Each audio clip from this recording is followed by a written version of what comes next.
Hello everyone, আজকে আমি এই যে চাল দেখতে পাচ্ছেন, চাল দিয়ে ২টা রেসিপি বানিয়ে দেখাবো। আমরা বাঙালিরা যখন কাউকে নেমন্তন্ন বা দাওয়াত করতে যাই, তখন আমরা বলি যে আমার বাসায় ৪টে ডাল ভাত খেয়ে আসবেন। সত্যি আজকে সেই ৪টে ডাল ভাত দিয়ে আমি দুপুরের ভুরি-ভোজের একটা ব্যবস্থা করে দিয়েছি। তো এখানে এই যে চালগুলো দেখতে পাচ্ছেন, এই চালগুলো দিয়ে ডালও আমি রান্না করব আর ভাত তো রান্না করবই। শুনে খুব ইন্টারেস্টিং লাগছে না? জি। এটা মসুর ডাল কিংবা মুগ ডাল কিংবা বুটের ডালের থেকেও খেতে অনেক স্বাদ এই রেসিপিটা। আর আমার কাছে খেতে খুব ভালো লেগেছে। বাসায় খুব একটা করা হয় না, কারণ ভাতের ফ্যানটা সংরক্ষণ করাটাও আরেকটা ঝামেলার ব্যাপার। তো আপনারা দেখতেই পাচ্ছেন, এটা একদম হুবহু মসুর ডাল কিংবা বুটের ডালের মতো, মসুর ডালের মতো তৈরি হয়েছে এবং খেতেও অনেক টেস্ট। আর ভাতের যে পুষ্টিটা ভাতের ফ্যানের মধ্যে চলে যায়, সেই পুষ্টিটাও আমরা ফেলে দিলাম না, আমরা সেই পুষ্টিটাও আমরা মানে পেয়ে যাব। এখানে দেখুন খুব সুন্দর ভাত রান্না হয়েছে, আর এই ভাতের ফ্যানটা দিয়েই আমি এই ডালটা রান্না করব। এটা আসলে গ্রামগঞ্জের অনেক আগের রেসিপি। জানি না আপনারা জানেন কি না। আমার নানুর কাছে এই ধরনের গল্প শুনেছি। ওনার দাদু নাকি এটা বানাতেন মাঝে মধ্যে।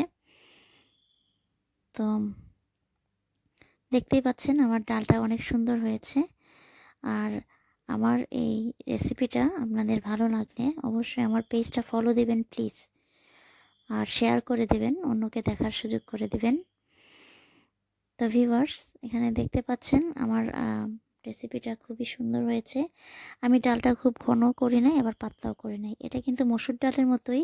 আপনারা যদি চান খুব ঘন করে খেতে পারবেন, আবার যদি চান খুব পাতলা করে খেতে পারবেন। পাতলা করতে গেলে সেক্ষেত্রে একটা বিষয়, এখানে একটু পানি অ্যাড করতে হবে, আর না হলে শুধু ভাতের ফ্যান দিয়ে করলে পানি অ্যাড করতে হবে না। তো আমি রেসিপিতে চলে যাচ্ছি। এখানে ভাতের ফ্যান নিয়ে নিয়েছি, ভাতের মাড় যেটা।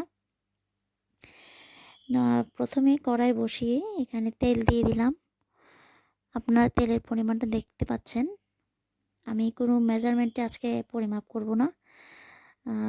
ভিডিওটা দেখে আপনারা পরিমাপ আন্দাজ করে নেবেন। তো একটু রসুন কুচি দিলাম।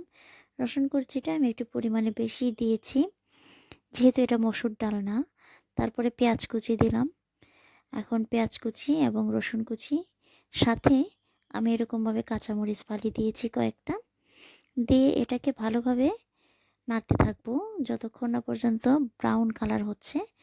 যখন এটা ব্রাউন কালার হবে, তখন এটার মধ্যে আমি বাকি উপকরণগুলো অ্যাড করে দেব।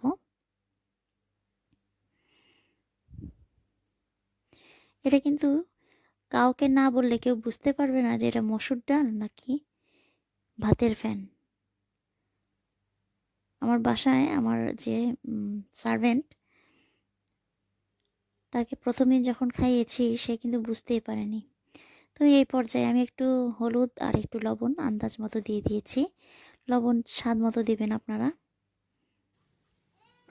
এখন তুলে রাখা এই ভাতের মাড় দিয়ে দিচ্ছি, ভাতের মাড় বা ফ্যান। দেখুন খুব সুন্দর একটা কালার হয়েছে। এখন এটাকে আমি ২-৩ বার মিডিয়াম টু লো আছে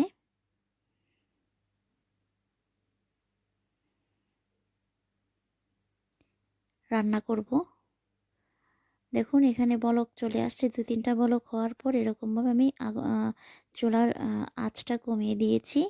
আর নামানোর শেষ পর্যায়ে, মানে নামানোর আগ মুহূর্তে আমি এখানে ধনেপাতা অ্যাড করেছি।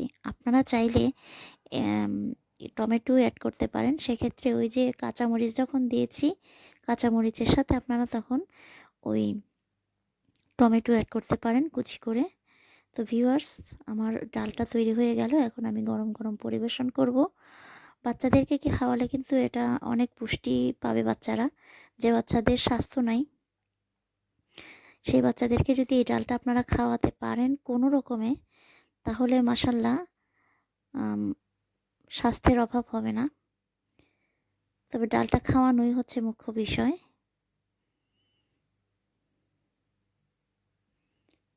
তো ভিউয়ার্স, আমার ভিডিওটা ভালো লাগলে অবশ্যই চ্যানেলটা ফলো দিবেন, আর সবাইকে